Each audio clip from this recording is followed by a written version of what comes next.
सबसे पहले हमें बेसिक समझने की ज़रूरत है कि अल्लाह ताला ने रमज़ान को सिर्फ़ 1 महीने फ़र्ज़ क्यों किया है और बाकी 11 महीने में वाजिब क्यों नहीं है? लेकिन इसकी वजह से जो हमें एडजस्टमेंट्स करनी पड़ रही हैं बहुत सारे एरियाज़ में और जो हमारे लिए ट्रिकी बन रहे होते हैं, यानी कि जो सिगरेट स्मोकर है उसका गुस्सा, हुँ, चाय पीने वाले का भी नशा टूट रहा है और इसी तरह से हम ये देख रहे हैं कि ख़वातीन का किचन में काम जो है वो बहुत ज़्यादा बढ़ जाता है। तो अच्छा, कौन-सी आपको लगता है कि बड़ी कॉमन लाइफ़स्टाइल मिस्टेक्स हैं, जो ख़ास तौर पे लोग रमज़ान में कैरी कर रहे होते हैं? वैसे भी कर रहे होते हैं और बाद में भी कैरी कर रहे होते हैं, और उनको अवॉइड कैसे किया जा सकता है? चाहे आप ऑयल डॉक्टर होते हुए देसी घी का कह रहे हैं, तो बहुत सारे कार्डियोलॉजिस्ट जो हैं, वो आप पे केस कर देंगे कि ये आप जी देसी घी की तरफ लेकर आ रहे हैं, ये तो जी, दिल की बीमारियाँ देता है। बिल्कुल ऐसा ही है। अपनी ज़िंदगी में इतने अदवार से गुज़रा हूँ और मैंने ये रियलाइज़ किया है कि रोज़ा जो होता है ना, इसका खाने से कम ताल्लुक़ होता है, आपकी विल पावर से ज़्यादा ताल्लुक़ होता है। जो अल्लाह की तरफ से तौफ़ीक़ आपको मिलती है हुँ। कि उसकी ज़ात ने आपको एनर्जी दे दी है, तो फिर प्यास नहीं लगेगी।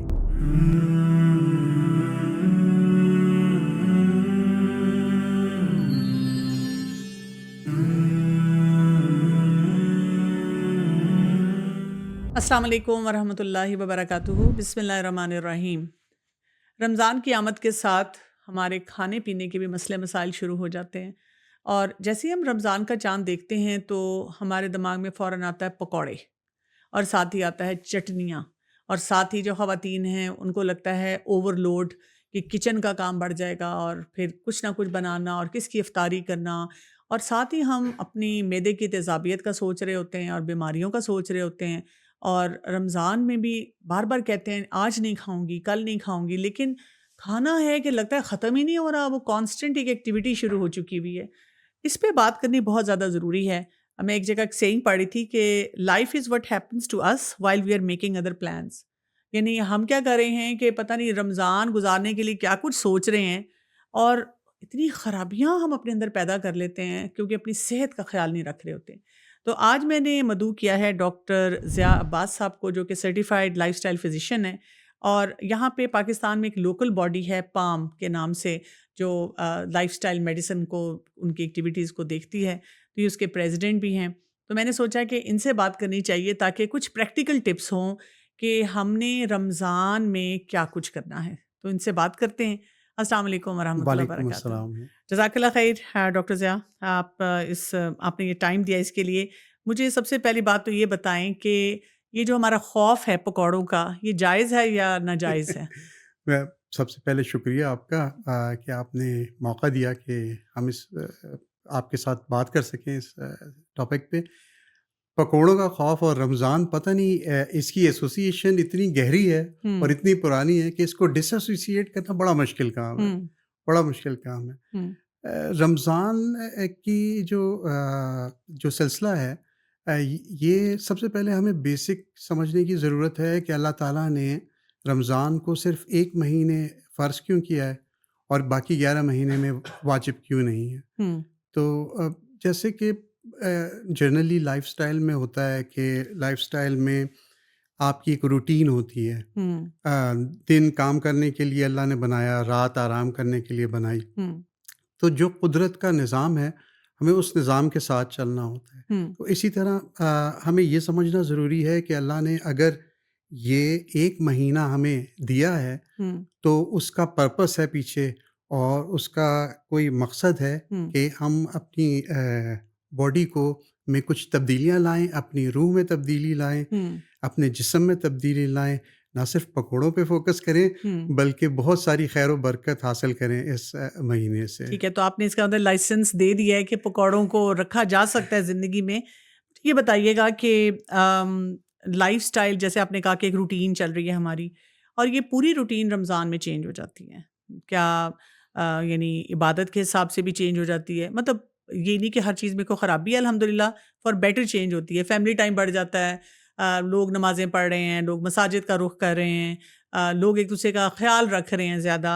लेकिन इसकी वजह से जो हमें एडजस्टमेंट्स करनी पड़ रही हैं बहुत सारे एरियाज़ में, और जो हमारे लिए ट्रिकी बन रहे होते हैं, यानी कि जो सिगरेट स्मोकर है उसका गुस्सा, हुँ। चाय पीने वाले का भी नशा टूट रहा है और इसी तरह से हम ये देख रहे हैं कि ख़वातीन का किचन में काम जो है वो बहुत ज़्यादा बढ़ जाता है। तो कौन-कौन सी लाइफ़स्टाइल एडजस्टमेंट्स हैं जिन पे हमें तवज्जो देनी चाहिए और लाइफ़स्टाइल में किन एरियाज़ पे बेसिकली फ़ोकस किया जाता है ताकि हम उसको भी समझ लें? जी। अच्छा, इससे पहले कि हम डाइव इन करें लाइफ़स्टाइल चेंजेस के ऊपर, हुँ, हमें ये समझना ज़रूरी है। मैं अक्सर लोगों को सुनता हूँ कि वो कहते हैं कि ये एक फेस्टिवल नहीं मनाना चाहिए या हुँ, फेस्टिव सीज़न नहीं। अच्छा, मैं I was brought up in different places ना, हुँ, मतलब मैं पैदा पाकिस्तान में हुआ हुँ, लेकिन ब्रॉट अप सऊदी अरब में हुआ। हुँ, तो वहाँ पे बिल्कुल जो है ना, दिन रात हो जाता है, रात दिन हो जाता है। हुँ, और बिल्कुल जैसे आप कह रही हैं ना कि एक सिस्टम है जो बिल्कुल ऑपोज़िट हो जाता है। हुँ, तो उसके साथ कोप अप करना इंसान के लिए थोड़ा डिफ़िकल्ट हो जाता है, challenging specially for working people ना। हुँ, उनके लिए मुश्किल हो जाता है कि वो अपने काम के साथ कैसे कोप करें। अ, जहाँ तक नींद का ताल्लुक़ है, हमें रमज़ान में ज़रूरी है हमारे लिए कि हम सफ़िशिएंट नींद लें। अब ख़ास तौर पे आखिरी अशरा इस तरह का होता है कि जिसमें आपके पास टाइम कम होता है। बिल्कुल। उसके अलावा अगर जनरली पहले 2 अशरे देखें तो आपके पास सफ़िशिएंट टाइम होता है कि आप एक अच्छा नैप फ्यू आवर्स का लें, हुँ, जिससे आप एडिक्वेट स्लीप लें। और क्योंकि रात के वक़्त आपकी बॉडी रिजुविनेट कर रही होती है, हुँ, रिपेयर का काम चल रहा होता है। हुँ, तो उस वक़्त ये बहुत ज़रूरी है। हमने देखिए, जो भी काम करना है हमने फ़ितरत और कुदरत के मुताबिक करना है। बिल्कुल अब सही है। अल्लाह ने रात में जो हमारे लिए रिपेयर रखी है, हुँ, जो केमिकल चेंजेज़ हमारी हुँ, बॉडी में हो रही होती हैं, उसके लिए हमें सोना ज़रूरी है। हुँ। तो इसलिए बेहतर है कि हम एक अच्छा पोर्शन मैं ये नहीं कह रहा कि इबादत ना करें, बिल्कुल, यानी कि बिल्कुल तरावी पढ़ें और उसके बाद सो जाएँ फ़ौरन एग्ज़ैक्टली, और तरावी भी आप अर्ली पढ़ लें, जैसे ही अज़ान होती है, नमाज़ पढ़ी, साथ ही तरावी पढ़ ली। बिल्कुल, तो फिर बिल्कुल। ये कि आप टाइमली फ़ारिग हो जाते हैं और अपना देख लेते हैं। जैसे जी, सुबह आप देखें ना लोग सहरी पे उठते हैं, सहरी करते हैं, फिर उसके बाद चंद घंटे सोने का रखते हैं। जी, लेकिन ये कि उस टाइम पे चाय या कॉफ़ी पी लेते हैं। जी। तो ये क्या ये प्रैक्टिस ठीक है? अच्छा, ये बड़ा लाइफ़स्टाइल मेडिसिन में बड़ा एक वो हीटेड डिस्कशन है, हुँ, स्पेशली चाय और हुँ, स्पेशली दूध पत्ती की ना। हुँ, तो सबसे पहले तो ये समझना ज़रूरी है कि चाय को हम जो है दूध जो जिसमें दूध की मिक़दार बहुत ज़्यादा होती है, हुँ। वो वाली चाय मुज़िर होती है। असल में अच्छा, यानी वो चाय जो इसमें दूध है, उसमें पत्ती है और उसको खूब काढ़ा जा रहा है और फिर मटकों में भी डाला जा रहा है और आजकल तो लोग स्पेशल पीते हैं इस तरह की जी, चाय। जी। हुँ, हमारे बचपन में मैं अपने बड़े बूढ़ों से सुनता था, वो कहते थे कि चाय पक-पक के पागल हो गई है। अच्छा। तो यानी इतना उसको जो है वो दूध को और इतना जोश दिया गया है कि हुँ, वो काफ़ी सारा जो है ना इस तरह हो गया। तो ये बेसिकली चाय हार्मफुल नहीं है, हुँ, दूध हार्मफुल नहीं है। हुँ, जब ये इस पे इतनी चाय पे इतनी पेस्टिसाइड छिड़की जाती है मल्टीपल टाइम्स, हुँ। पैकिंग के टाइम, इसकी जो ये प्रोसेसिंग के टाइम सारे प्रोसेसिंग के हुँ, टाइम, मतलब तकरीबन 3 दफ़ा उस पे जो है पेस्टिसाइड छिड़की जाती है। जब वो अच्छा। पेस्टिसाइड दूध के साथ मिलती है, हुँ, तो वो एक ऐसा मुज़र एक हार्मफुल एजेंट बनाती है जो हुँ, आपकी बॉडी को ख़राब करता है। अच्छा। तो जो लोग चाय के शौकीन हैं, चाय ज़रूर पिएँ। हुँ, चाय लेकिन उसको या तो वो बिल्कुल कम दूध रखें उसमें, हुँ, या ब्लैक टी पिएँ। ठीक है। अच्छा, इसके अलावा अगर आप देखें, इतने सारे इस्लामिक कंट्रीज़ हैं जिसमें डाइवर्सिफ़ाइड कल्चर्स हैं हुँ, और डिफरेंट टीज़ हैं। हुँ, कहीं पे आपको सुलेमानी चाय मिलेगी, हाँ जी। कहीं पे आपको इराक़ी चाय मिलेगी, हुँ, कहीं पे आपको टर्किश टी मिलेगी। हुँ, टी मिलेगी, और उनमें दूध कॉफ़ी नहीं होता। उनमें दूध नहीं होता। तो आपके हाँ। पास एक वास्ट ऑप्शन है।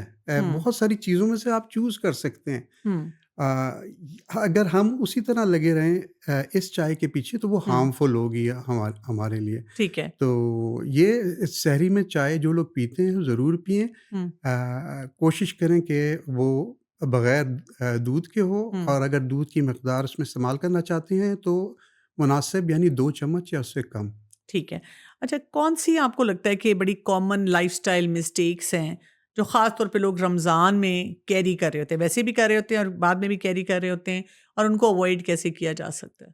अच्छा, एक होती है कल्चरल हैबिट ना, हुँ, जब हम दस्तरख़्वान पे बैठते हैं, एक तो माशाअल्लाह अल्लाह ने हमें इतना अता किया है कि जब हमारे दस्तरख़्वान सजते हैं, हुँ, तो वो इतनी सारी चॉइसेस होती हैं आपके पास कि अगर आप सिर्फ़ चखना शुरू करें, हुँ, तो वो मतलब अगर आप मगरिब के ओवरडू हो वक़्त जाता शुरू है। करेंगे तो फिर तरावी के वक़्त तक चलता रहेगा बिल्कुल सिलसिला। ऐसे ही है। और मैंने बहुत सारे कल्चर्स में जहाँ मैं पला बड़ा हूँ, वहाँ पे देखा है कि ऐसा ही होता है हुँ, कि एक के बाद एक खाया, फिर नमाज़ पढ़ी, फिर खाया, फिर नमाज़ पढ़ी, फिर खाया, तो वो एक सीक्वेंस चलती रहती है। और फिर हम रमज़ान के एंड में कहते हैं पता नहीं वज़न क्यों नहीं कम हो रहा? एग्ज़ैक्टली, हुँ, एग्ज़ैक्टली। तो इससे बहुत ज़्यादा लोगों को ब्लोटिंग हो जाती है, हुँ, हैवी फ़ील करते हुँ, हैं, मतलब रमज़ान की अफ़ादियत सारी ख़त्म हो जाती है। हुँ, मैं ऐसा नहीं कह रहा कि आप खाएँ ना, आप हुँ, खाएँ और जो फूड टेबल पे आया है, उसमें जब इतनी सारी अल्लाह ने चॉइसेस दी हैं, तो सिलेक्टिव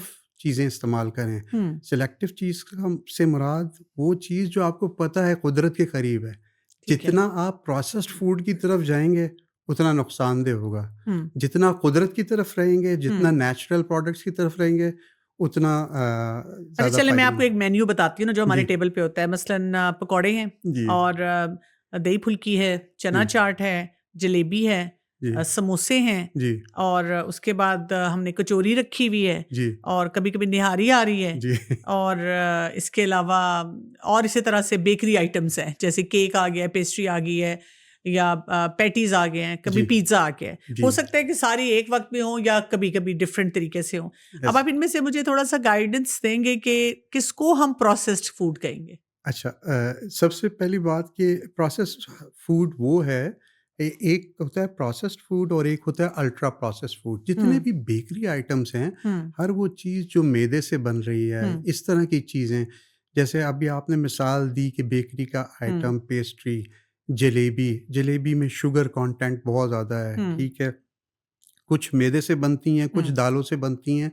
दोनों अच्छा, कुछ कल्चरल चीज़ें ऐसी हैं जिनकी लॉजिक हमें मेडिकली नहीं समझ आती कि हुँ, वो क्यों इतनी ज़्यादा इस्तेमाल की जाती हैं। जैसे लाइक दूध जलेबी, एग्ज़ फेनिया एग्ज़ैक्टली, वो रमज़ान आता नहीं तो वो भी बढ़ जाती है उसकी क्वांटिटी। बिल्कुल, बिल्कुल। फेनिया, खजले, ये सारे वो प्रोडक्ट्स हैं जो फ्राइड प्रोडक्ट्स हैं, हुँ, और वो हार्मफुल हो जाते हैं। हुँ, तो हमने कोशिश ये करनी है कि इसमें वो चीज़ें जैसे, और आपने जो मिसाल दी, ये इतनी वसी मिसाल थी कि इसको हमें चाहिए कि हम इसको कंटेन करें थोड़ा-सा, अच्छा। और कंटेन इस तरह करें कि मिसाल के तौर पर मीठे को नमकीन के साथ मिक्स ना हुँ, करें, उनको अलग-अलग इस्तेमाल करें, और मशरूब जो है वो इस्तेमाल ना करें, पानी खाने के साथ मिक्स ना करें।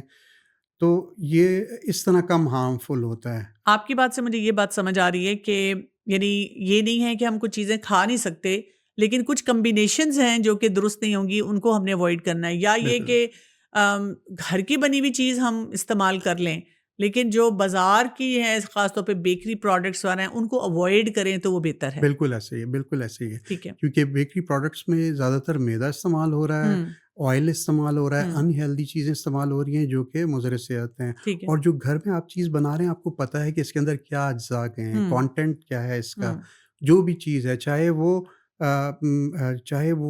थोड़ी अच्छा, कॉम्प्लेक्स फूड जो होता है हुँ, जिसमें मिक्स हों बहुत सारी चीज़ें, उसकी तासीर थोड़ी-सी मुख्तलिफ होती है, ठीक है। और एक जो प्रोडक्ट होता है उसकी तासीर थोड़ी-सी मुख्तलिफ होती है। जैसे रोटी का इस्तेमाल, अक्सर लोग समझते हैं कि रोटी बहुत नुकसानदेह चीज़ है। हुँ, ऐसा कुछ भी नहीं है। हुँ, रोटी बहुत फ़ायदेमंद चीज़ है, हुँ, और ख़ास तौर पे अगर वो मतलब ऑर्गेनिक है, हुँ, चक्की के आटे की है, तो वो बहुत फ़ायदेमंद है। अब उसी रोटी में अगर आप कोई और चीज़ मिक्स कर, जैसे मेथी मिक्स कर दें हुँ, या आलू मिक्स कर दें, हुँ, या कोई और सब्ज़ी हुँ, मिक्स कर दें, तो ये पता नहीं, जैसे हमारे कल्चर में तो ये बहुत ज़्यादा होता है जी। कि रोटी में कोई चीज़ मिक्स करके, हुँ, और उसका जो वो होता है आटा जो हुँ, है वो बना दिया जाता है, और उससे फिर रोटी बनाती है, तो उसकी तासीर टोटली डिफरेंट हो जाती है। अच्छा। और वो दैट बेहतर हो जाती है या खराब हो जाती है? बिल्कुल बेहतर हो जाती है। अच्छा। बिल्कुल बेहतर हो जाती है। हुँ, क्योंकि आप जो भी चीज़ें इस्तेमाल कर रहे हैं वो कुदरत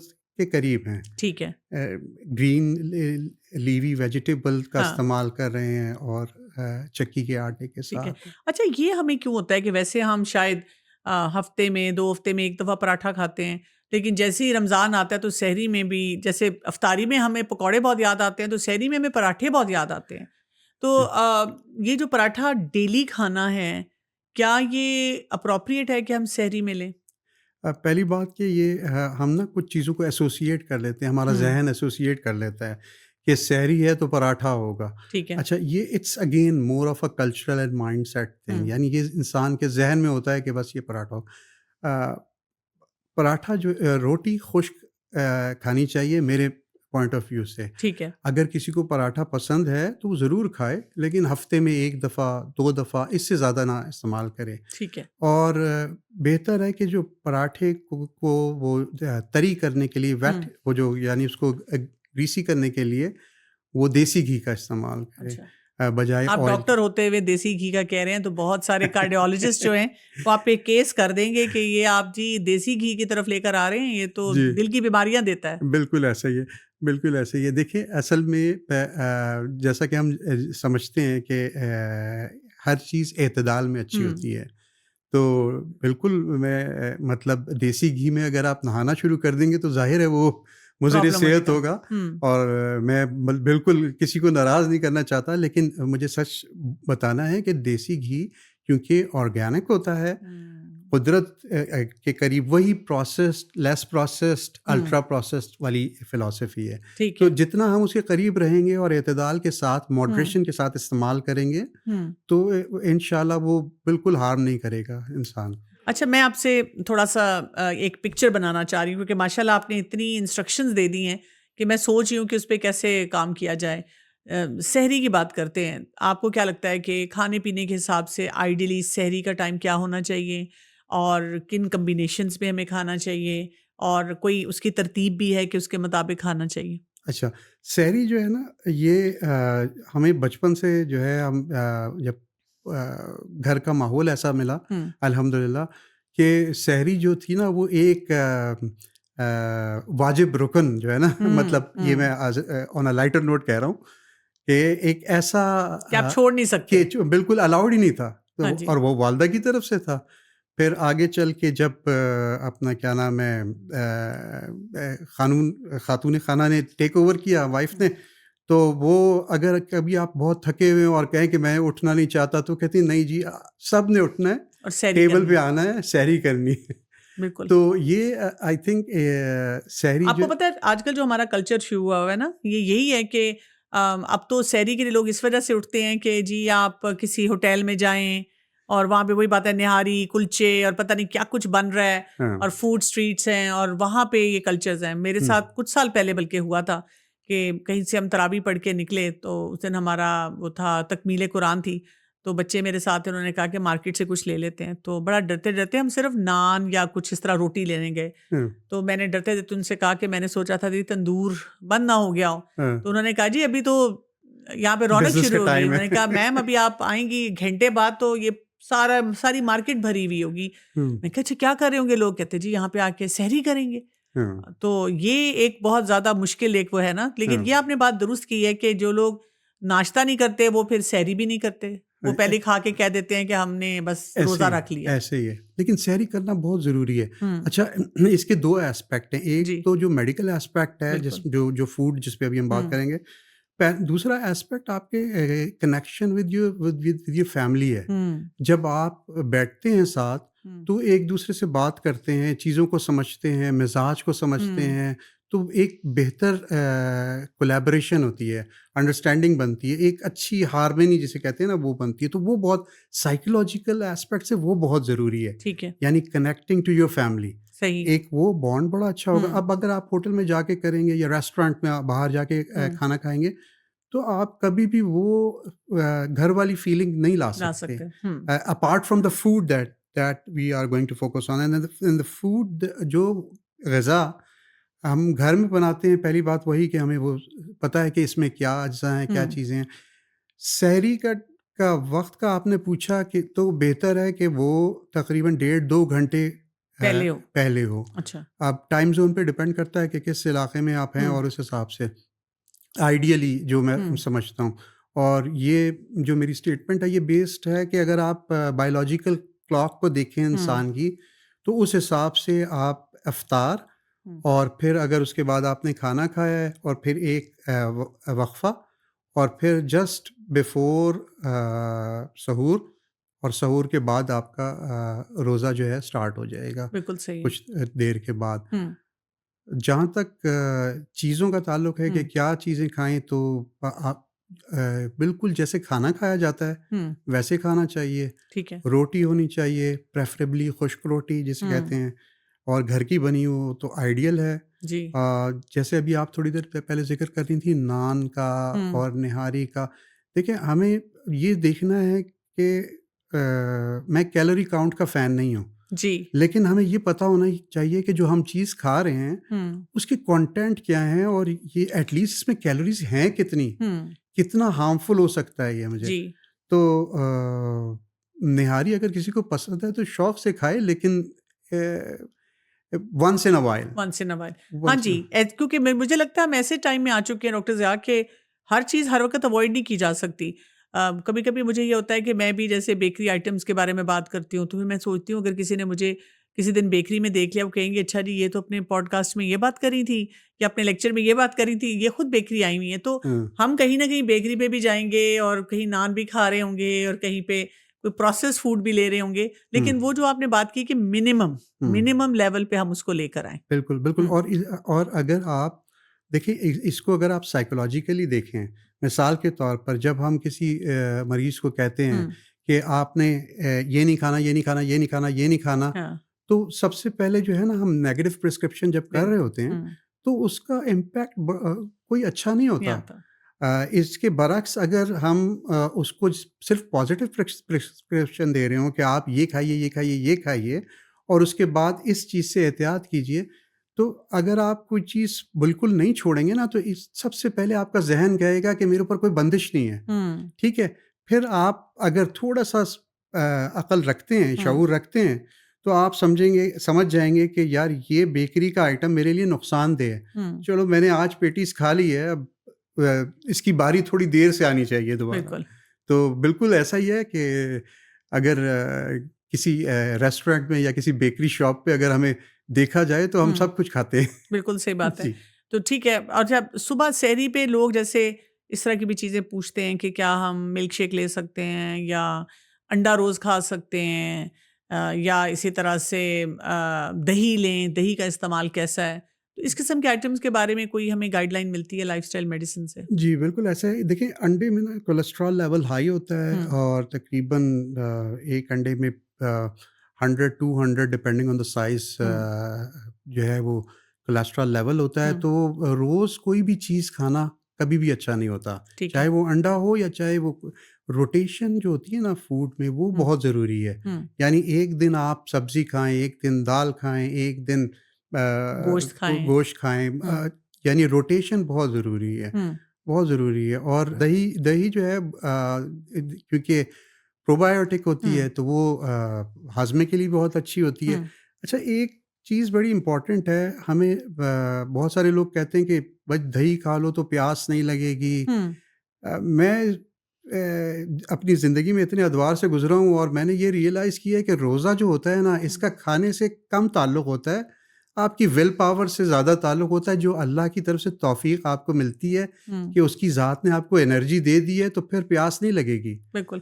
अच्छा यही मैं आपसे पूछने वाली थी अगली बात कि जो सेहरी के टाइम पे ना हम अगर 2 घंटे पहले उठ जाएँ ना, तो हम वैसे सारी ज़िंदगी में नहीं इतना पानी पीते, लेकिन उस दिन हम मतलब सेहरी पे उठ के कोई 6 लीटर पीने के लिए तैयार हो जाते हैं। हाँ। पीते जाते हैं, पीते जाते हैं।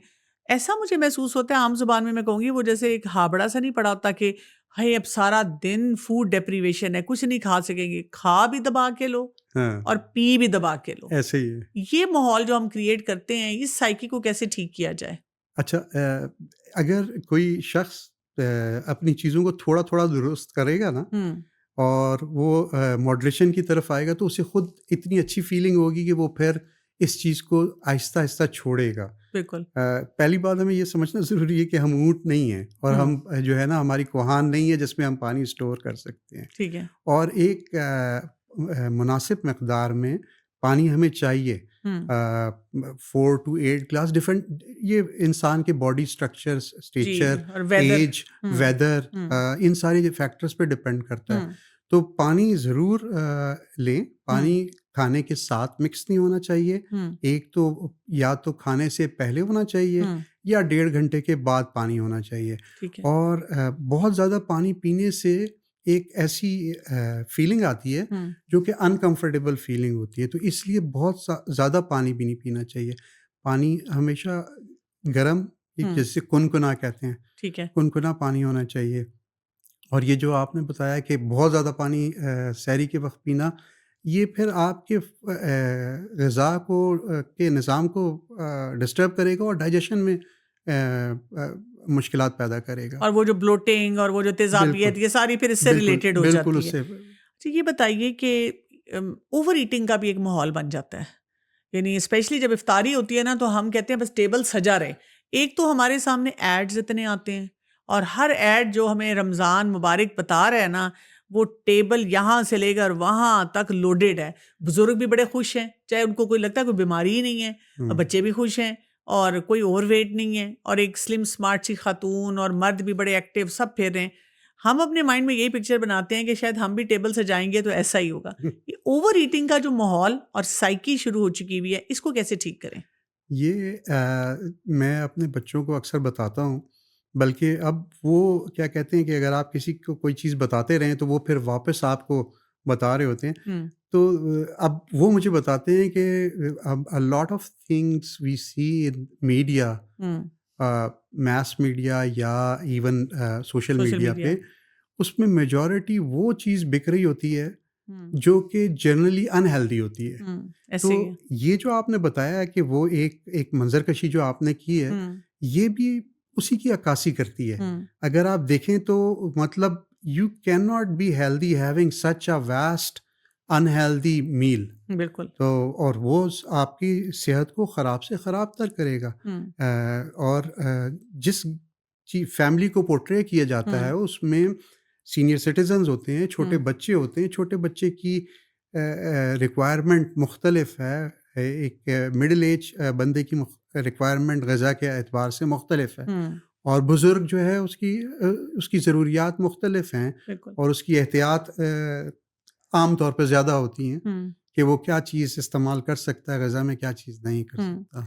तो लेकिन ओवर ईटिंग जो आदत पड़ जाती है हर थोड़ी देर बाद उठा के कुछ खाना, इसको कैसे एड्रेस किया जाए? अ, जैसे दे उसमें क्रेविंग्स बहुत होती हैं, जी। दिल चाह रहा होता है बार-बार खाने को। असल में क्रेविंग्स जो हैं, हुँ, ये आपकी बॉडी आपको बता रही होती है कि क्या चीज़ जो है, यानी जैसे अगर किसी को मीठे की क्रेविंग हो रही हुँ, है या किसी को अगर सॉल्टी क्रेविंग हो रही है, तो आपके बॉडी के अंदर जो केमिकल चेंजेस हो रही होती हैं, हुँ, ये सारी उसकी वजह से हो रही होती हैं। अच्छा। अगर आप डिसिप्लिन्ड रहेंगे, hmm, disciplined in the context of entraining your body, hmm, and entraining your body means के उठना, सोना, खाना, पीना, टाइम इन पे होगा। हर चीज़ टाइम पे होगा, तो ये क्रेविंग्स कम होंगी।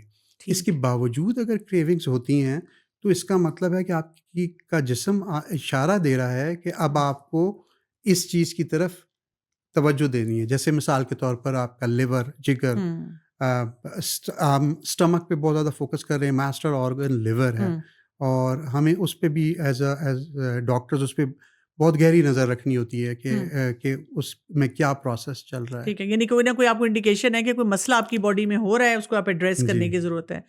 अच्छा, अनहेल्दी ईटिंग हैबिट्स हैं फ़र्ज़ करें एक इंसान की। रमज़ान से पहले भी हेल्दी हैबिट्स हैं, हर वक़्त खाना ऑर्डर कर रहे हैं, जंक बहुत ज़्यादा खा रहे हैं, अब रमज़ान आ गया है, तो इसमें तो वैसे ही माहौल खुल जाता है ना कि जी, हम कहते हैं हाय बेचारे ने रोज़ा रखा हुआ है, तो खुद भी अपने ऊपर तरस आ रहा होता है कि सारा दिन कुछ नहीं खाया। हुँ। तो इस चीज़ को भी कंट्रोल करने की ज़रूरत है, इसको कैसे कंट्रोल किया जाए?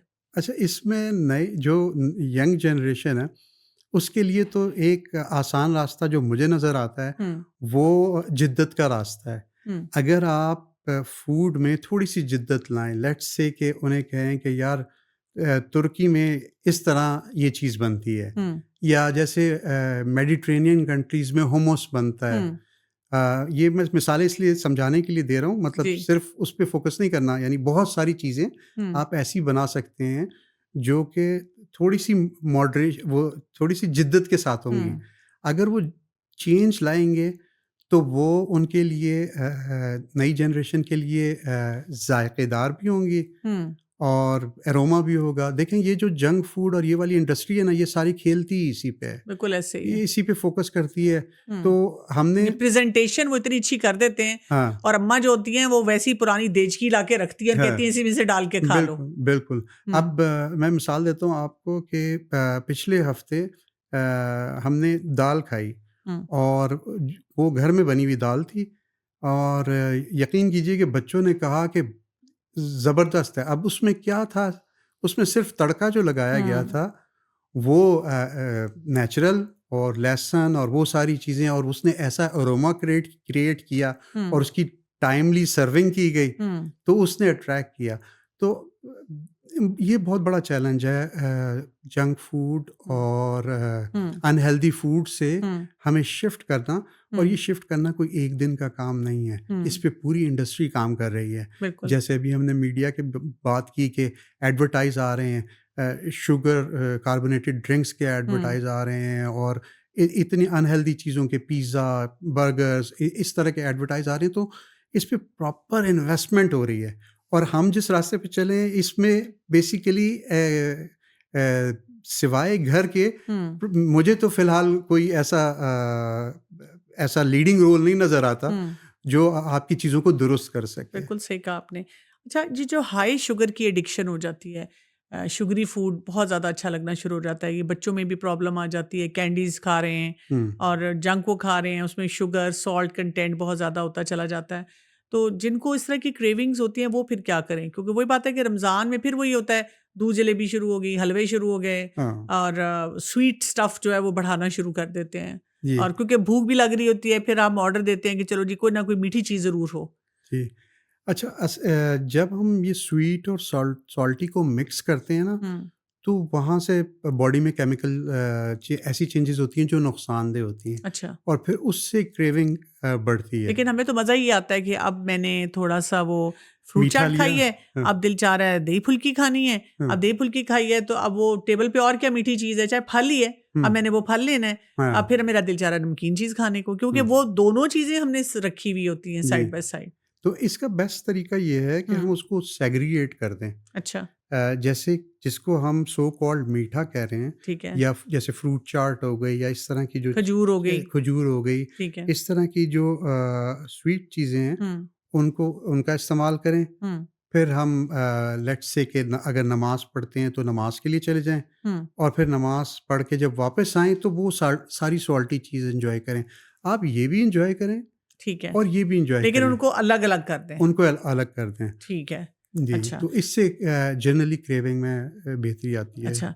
ये बताइएगा कि ये जो लोग फ़िज़ी ड्रिंक्स है, दूध, सोडा भी बहुत लोग पीते हैं रमज़ान में और ये ख़ास तौर पे लाल रंग के शरबत होते हैं, उनको बना-बना के पीते हैं। उनको लगता है कि इससे वो लज़्ज़त और मिठास और सब कुछ है। ये हेल्दी है लेना? अच्छा, पहली बात कि ये बिल्कुल हेल्दी नहीं है। हुँ, मैं आपको अपने बचपन का एक फ़ेवरेट ड्रिंक बताऊँ।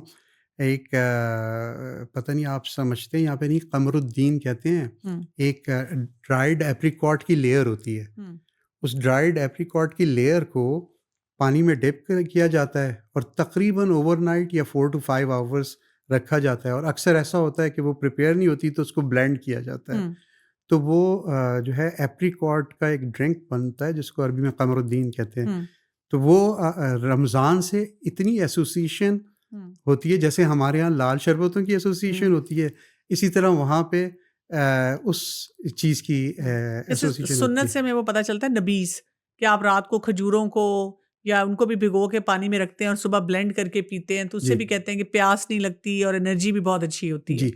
वो वो डिफ़रेंट है। हुँ, ये शरबत है अच्छा, और ये केमिकल हैं इसमें, वो कुदरती चीज़ है ना। अच्छा। खजूर आपने भिगो के रखी, हुँ, सॉफ्ट हो गई, ऑलमोस्ट मतलब इतनी सॉफ्ट हो गई कि आप उसको ईज़िली ब्लेंड करेंगे, और बिल्कुल। उसके चंक्स नाइसली जो है, जो भी हुँ, आपका मशरूब है उसमें पानी जनरली उसमें बिल्कुल। मिक्स हो जाएँगे, या दूध में कुछ लोग इस्तेमाल करते हैं, तो वो ब्लेंड हो जाएगा उसके साथ, और वो अच्छा कंटेंट ऑफ एनर्जी देता है। हुँ, तो ये वाले जो दूसरे मशरूबात हैं, हुँ, ये अवॉइड करने चाहिए, क्योंकि इनमें शुगर कंटेंट बहुत हाई होता है। हुँ, इनमें केमिकल्स होते हैं जो एरोमा के लिए डाले जाते हैं, हुँ, जो टेस्ट के लिए उसको मतलब पैलेटेबल बनाने जायका के लिए। देने के लिए बनाए जाते हैं, हुँ, तो ये सारे केमिकल हार्मफुल होते हैं हुँ, और ये अल्टीमेटली कहाँ जाते हैं? जाके आपके लिवर में मतलब उसकी मेटाबोलाइट्स तो जाके वहीं पे हुँ, जमा हो जाएँगी और बिल्कुल। अल्टीमेटली हार्मफुल होंगी हुँ। आपकी सेहत के लिए। अच्छा ये बताइएगा कि लाइफ़स्टाइल का एक हमारा पिलर जो है वो एक्सरसाइज़ भी है। रमज़ान में इतना इंसान थक जाता है ऑलरेडी, जिम जाने की रूटीन अगर जिन लोगों की ख़राब हो जाती है या लोग वैसे जो एक्सरसाइज़ कर रहे होते हैं वो उनसे नहीं हो पाती। कुछ लोग फिर इफ्तारी के बाद भागे फिर रहे होते हैं और मैंने कई दफ़ा देखा है कि जो लोग जिम को और एक्सरसाइज़ को इतनी प्रायोरिटी पे रख रहे होते हैं, वो फिर अपनी तरावी नहीं पढ़ रहे होते या बाकी फिर चीज़ों में से वो टाइम स्क्वीज़ करके निकालते हैं।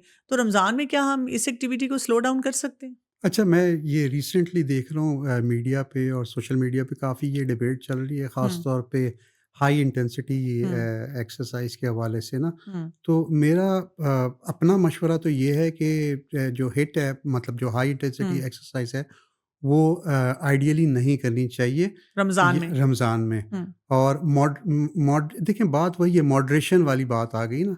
हुँ, अगर आपने एक्सरसाइज करनी है तो आप वॉक करें हुँ, या लाइट एक्सरसाइज करें।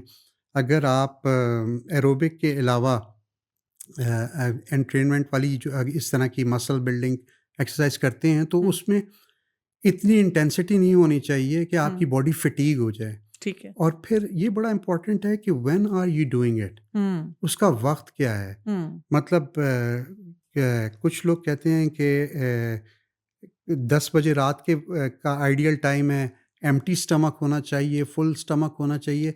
तो जो आपका फूड का पीरियड है, हुँ, उसका जो 4 आवर का ब्रैकेट, 5 आवर का हुँ, ब्रैकेट है, ये उसके आस-पास नहीं होना चाहिए। ठीक है। उससे थोड़े से फासले पे होना चाहिए। तो मैं ये समझती हूँ कि जैसे हम बहुत सी एक्टिविटीज़ को कम कर देते हैं, 1 महीना ना रमज़ान का, अगर हम इसमें क़यामुल लैल बढ़ा लें, अपनी नमाज़ों का सजदा और नमाज़ों के वो जो पूरे पोस्चर्स हैं, उनको ठीक कर लें, तो वो बिल्कुल, हमारे लिए ज़्यादा बेहतर नहीं है कि हम बिल्कुल। सवाब कमाएँगे और हम फ़ोकस करेंगे, रादर कि हम अपनी इबादत को छोड़कर एक्सरसाइज़ की तरफ जाएँ। बिल्कुल ऐसा ही है, क्योंकि अगर आप देखें तो कितने इन एक्टिविटीज़ में कितने जी, मैक्स यूज़ होते हैं, बिल्कुल, कितनी एनर्जी इसमें इस्तेमाल होती है और बिल्कुल। कितनी हुँ। कैलोरीज़ बर्न होती हैं। बिल्कुल ऐसे ही है। अच्छा ये भी बताइएगा कि ये जो हमारी कुछ क्रॉनिक एलिमेंट्स होती हैं जो पहले से चल रही हैं मसलन डायबिटिक्स हैं या हार्ट पेशेंट्स हैं या हाइपरटेंसिव लोग हैं। वो कहते हैं कि जी हमने तो बड़ा सोचा था कि रमज़ान आएगा ना तो सहरी इफ्तारी के साथ ना हमारी ये चीज़ें ठीक हो जाएँगी। लेकिन वो शुगर की फ्लक्चुएशन ज़्यादा आनी शुरू हो गई है और ब्लड प्रेशर ज़्यादा बढ़ गया है या वेट गेन हो गया है। इन लोगों को क्या मोहतात रवैया या क्या कोई प्रिकॉशन या कुछ लेनी चाहिए सहरी और इफ्तारी के लिए जब ये रोज़ा रख रहे हैं? अच्छा, ऐसे लोग जो इस तरह के नॉन हुँ, कम्युनिकेबल डिजीज़ जैसे हुँ, हाइपरटेंशन, डायबिटीज़ वगैरह में मुब्तला होते हैं, जनरली अगर ये अभी तक जो हमने गुफ्तगू की है कि अगर ये उन चीज़ों को फ़ॉलो करें, हुँ, तो इनकी मेडिकेशन जो है वो हुँ। ज़्यादा इफ़ेक्टिवली काम कर रही होती है अच्छा। और जनरली इनको मेडिकेशन की डोज़ेज़ भी कम करनी पड़ती हैं। जैसे मेरे बहुत सारे ऐसे मरीज़ हैं जो कि डायबिटिक हैं और उन्हें अपनी ओरल हाइपोग्लाइसेमिक की डोसेज को कम करना पड़ता है रमज़ान में। ये ठीक है। वो लोग हैं जो फ़ॉलो करते हैं। यानी वो मीठे को अलग खा रहे हैं, नमकीन को अलग खा रहे हैं, पानी जो आपने बताया आधा घंटा पहले ले रहे हैं या डेढ़ घ 2 घंटे बाद ले रहे हैं। बिल्कुल, इसी तरह प्रोसेस्ड फूड कम कर देते हैं, बिल्कुल, ठीक है। बिल्कुल, यानी वो बिल्कुल, सारी इंस्ट्रक्शन जो आप बता रहे हैं और दूध पत्ती उस तरह नहीं पी रहे, चाय बिल्कुल। डिफरेंट तरीके से ले रहे हैं। जी, हुँ, लेकिन उनको अपनी मेडिकेशन लेनी चाहिए हुँ, जैसे उनके डॉक्टर ने प्रिस्क्राइब की है हुँ, और मेडिसिन के साथ-साथ उन्हें अपना जो रूटीन चेकअप है वो भी हुँ, कराते रहना हुँ, चाहिए, चेक करते रहना चाहिए।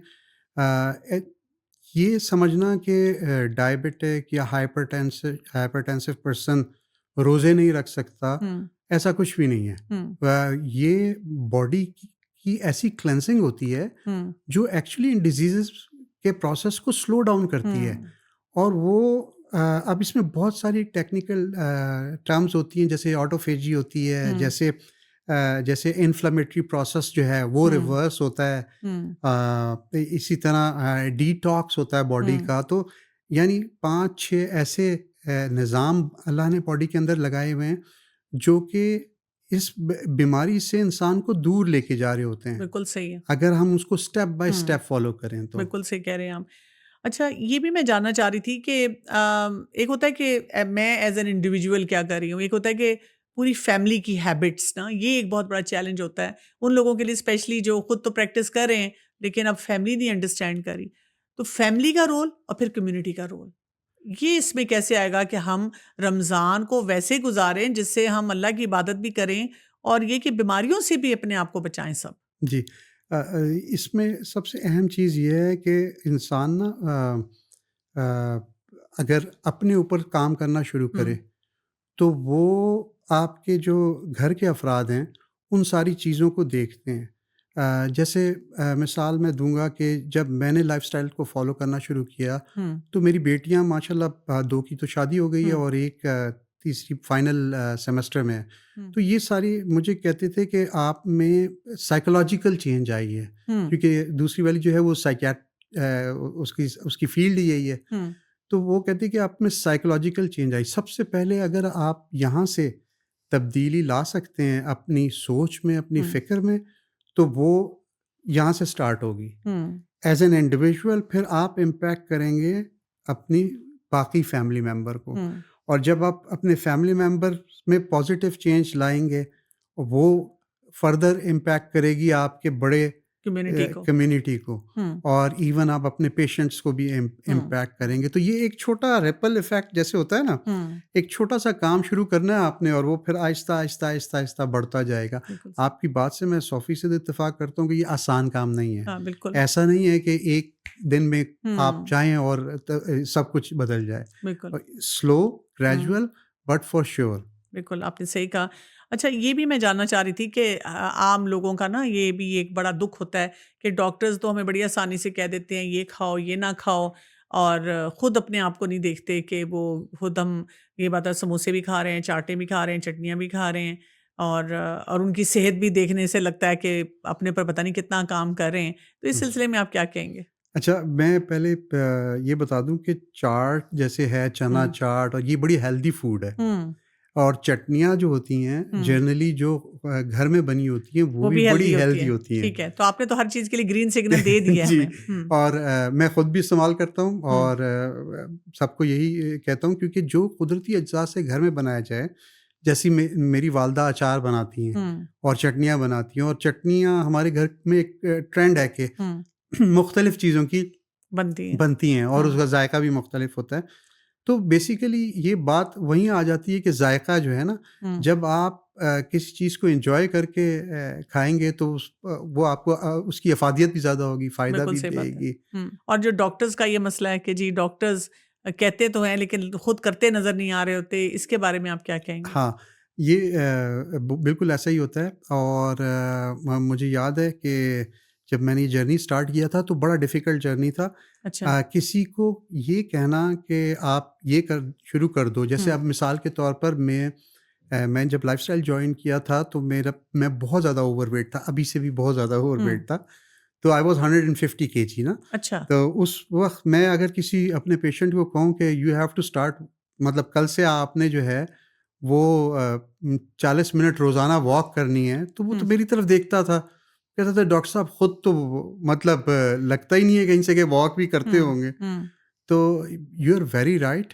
We as health care providers we need to first implement things on ourselves. Hmm, पहले इससे पहले कि हम प्रीच करें, hmm, we need to practise it. हमें खुद उस पे अमल करना करना होता है, हुँ, और ये बड़ा चैलेंजिंग होता है। हुँ, इन सारी चीज़ों के बावजूद जो मरीज़ आपसे कनेक्ट होता है, वो आपकी बात को समझता है हुँ, और आपके चैलेंजेस को भी समझता है। हुँ, क्योंकि हम डॉक्टरों में सेल्फ केयर का तो कॉन्सेप्ट मेरा ख़्याल अभी बहुत ही नया है। हुँ, तो सेल्फ केयर का कॉन्सेप्ट ये शायद लाइफ़स्टाइल में या एक और 2 प्लेटफ़ॉर्म पे समझ आता है। हुँ। बाकी जगह पे तो कोई बात भी नहीं करता इस पे। इसको आप तो कैसे एक्सप्लेन करेंगे सेल्फ केयर को? सेल्फ केयर यही कि जो शख्स जो डॉक्टर है, हुँ, वो सबसे पहले अपनी केयर करे, हुँ, अपनी रूटीन को दुरुस्त करे, अपनी हुँ, ग़िज़ा को दुरुस्त करे, अपनी फ़िक्र को दुरुस्त करे, हुँ, अपनी नींद को दुरुस्त करे। जितने भी पिलर्स हैं हुँ, लाइफ़स्टाइल मेडिसिन के, उन पे खुद अमल करे हुँ, और खुद अगर वो उसमें चेंजेस आती हैं,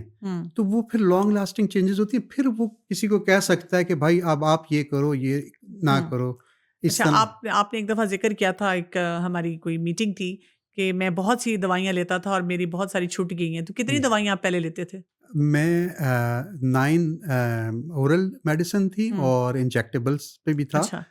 तो और क्योंकि मैं बाहर रहता था हुँ, मुल्क से, तो वहाँ पे जैसे ही पाकिस्तान में मेडिसिन है, जितनी लंबी प्रिस्क्रिप्शन होगी उतना हुँ, बड़ा डॉक्टर है, हुँ, वो वाला कॉन्सेप्ट वहाँ पे भी है। तो वो दवाइयाँ बढ़ती जाती थीं हुँ, और डॉक्टर भी खुश, मैं भी खुश और इंडस्ट्री भी खुश हुँ, कि काम चल रहा है। हुँ, तो ये जब लाइफ़स्टाइल मेडिसिन में मैंने जंप इन किया, तो 1 महीने 6 महीने का कोर्स था। हुँ, तो 1 महीने पढ़ने के बाद मैंने अपनी जो मेंटर डॉक्टर शगुफ्ता हैं, हुँ, उनसे कहा कि मैं डॉक्टर साहब ये फ़ील्ड मेरे लिए नहीं है, क्योंकि यहाँ तो आप कॉन्सेप्ट ही उल्टे कर रही हैं। हुँ, जैसे मीठा, नमकीन नहीं खा सकते, ये कैसे हो सकता है? पानी को फूड के साथ हुँ, मिक्स नहीं कर सकते, जो वग़ैरह, वग़ैरह, वग़ैरह जो हुँ, भी चीज़ें हैं। तो उन्होंने कहा तुम सब कुछ छोड़ो, बस अपने ऊपर इस्तेमाल करके देखो। Hmm, that clicked in my mind कि यार मैं why don't I try it on my self. और मैंने वो सब किया, और अल्हम्दुलिल्लाह 3 महीने में मुझे ऐसी इम्प्रूवमेंट्स आना शुरू हुई कि up to after 1 year of following LM hmm. Lifestyle medicine and doctor Shagufta की इंस्ट्रक्शंस को फॉलो करते हुए, now I am taking only 1 tablet. सुभान अल्लाह, माशाअल्लाह। अल्हम्दुलिल्लाह, हुँ, अल्हम्दुलिल्लाह, और उसकी ज़ात का करम है, ये उसने कि मुझे ये सही रास्ता दिखाया हुँ, और एक सही अप्रोच की तरफ मैं आया हुँ, और मैंने उसको इम्प्लीमेंट किया। बिल्कुल तो सही। मैं सबको यही कहूँगा कि बजाय इसके कि इवन जो हमारे हेल्थ केयर प्रोफेशनल्स हैं, उनको मैं यही कहता हूँ कि बजाय इसके कि आप जाके दूसरों को बताओ या अपने पेशेंट्स को करो, सबसे पहले अपने ऊपर बिल्कुल अपने वी ऊपर। We we hmm, self care. Hmm, मतलब वो क्या, एक हुँ, अंग्रेजी में भी कहते हैं ना, चैरिटी स्टार्ट्स फ्रॉम होम ना। हुँ। तो सबसे पहले अपने ऊपर लगाएँ बिल्कुल और फिर करें। देखें। यानी बहुत से लोग हमारी लाइफ़स्टाइल मेडिसिन में हमें लिविंग एग्ज़ाम्पल्स के तौर पे नज़र आते हैं कि क्योंकि हमें लगता है ना कि बीमारी शुरू हो गई है तो वो ठीक नहीं होने वाली है, अब सारी ज़िंदगी रहनी है। जी, लेकिन बीमारी को रोका भी जा सकता है, कम भी किया जा सकता है और वो अपनी लाइफ़ को बेहतर भी बनाया जा सकता है। बिल्कुल ऐसे ही। रमज़ान में अगर हम कुछ चीज़ों को प्रैक्टिस करें तो हम आगे लॉन्ग टर्म हेल्दी हैबिट्स की तरफ कैसे जा सकते हैं? क्योंकि वही बात है कि कई दफ़ा हम रमज़ान में थोड़ा-सा रिस्ट्रिक्टिव तरीके से खा लेते हैं। अपने आप को थोड़ा-सा टेम करते हैं, डिसिप्लिन करते हैं। ईद आई नहीं ना, तो अब सवैयाँ भी शुरू हो गईं और अब हमें ना वही जो डिप्राइव्ड फीलिंग थी कि हाय! 1 महीना हमने कुछ नहीं खाया, हम ज़्यादा स्नैकिंग शुरू कर देते हैं। तो इस सोच को भी कैसे ठीक करना चाहिए? ये तो बिल्कुल आपकी बात सही है कि लेकिन अगर आप देखें तो रमज़ान में जनरली जितने भी मुसलमान ममालिक हैं, उनमें ग्रोसरी बिल्स जो हैं वो ऑलमोस्ट डबल हो डबल जाते हो हैं, जाते हैं, ऐसे ही व्हिच इज़ है। अ जी। सिंपल इंडिकेटर हुँ, कि हम नॉर्मल से डबल खा रहे हैं। बिल्कुल ऐसे ही है। अगर नहीं खा रहे तो कम से कम उस टेंडेंसी है वो जी। खाने की। तो ये एक चैलेंजिंग है। रमज़ान जो जो हमें एक डिसिप्लिन सिखा रहा हुँ, है, चाहे वो सोने उठने का हो, हुँ, चाहे वो फूड का हो। हुँ, बेसिकली मुझे तो ये समझ आती है कि अल्लाह की ज़ात हमें ये बताती है कि तुम इस चीज़ के बगैर भी रह सकते हो, इस चीज़ के बगैर भी रह सकते हो, इस चीज़ के भी बगैर। ऐसे। तो अगर हमारी बॉडी की क्लेंजिंग हो रही है, डिटॉक्सिफिकेशन हो रही है इस अरसे में, हुँ, तो ये हमारे लिए लर्निंग फेज़ है। हुँ, हम उसको पॉज़िटिवली उसमें से अच्छी चीज़ें लेके हुँ, आगे भी चल सकते हैं। बिल्कुल सही। और अपना क्या नाम है, अगर हम रमज़ान को रमज़ान की तरह गुज़ारेंगे तो हमें कभी ये फ़ीलिंग नहीं होगी कि मैंने रमज़ान में भूखा रहा हूँ। नहीं, ऐसा बिल्कुल कुछ नहीं है। हुँ, क्योंकि अगर आप अपने ज़हन को साथ लेके चलेंगे आराम-आराम से, तो आप ये समझेंगे कि मैंने रमज़ान में ये भी एन्जॉय किया, ये भी एन्जॉय किया, फैमिली के साथ वक़्त हुँ, गुज़ारा, मस्जिद में वक़्त गुज़ारा। ये सारी चीज़ें ना एक पॉज़िटिव फैक्टर्स बन के हुँ, आपके ज़हन में एक इतनी अच्छी लेयर्स बना देंगी, पुख्ता हुँ, होंगी, जो कि आपको रमज़ान के बाद हेल्प करेगी हुँ, कि मैं ये कर सकता हूँ। बिल्कुल सही बात है। मिसाल के तौर पर अगर कोई स्मोक करता है हुँ, और उसने रोज़े रखे और हुँ, उसने तो अगर वो अपने आप को एनालाइज़ करता है, हुँ, तो वो कहेगा कि मैं जब बगैर सिगरेट के रह सकता हूँ रमज़ान में, तो इसका हुँ, मतलब बगैर रमज़ान के भी रह सकता हूँ। बिल्कुल, अल्लाह ने ताकत तो दी हुई है ना उसे। सही बात है। बस अब उसका काम है कि उस पे पटरी पे चढ़ना कैसे है, हुँ, उस रास्ते को इस्तेमाल कैसे करना है, हुँ। जो उसके बाद रमज़ान के बाद भी।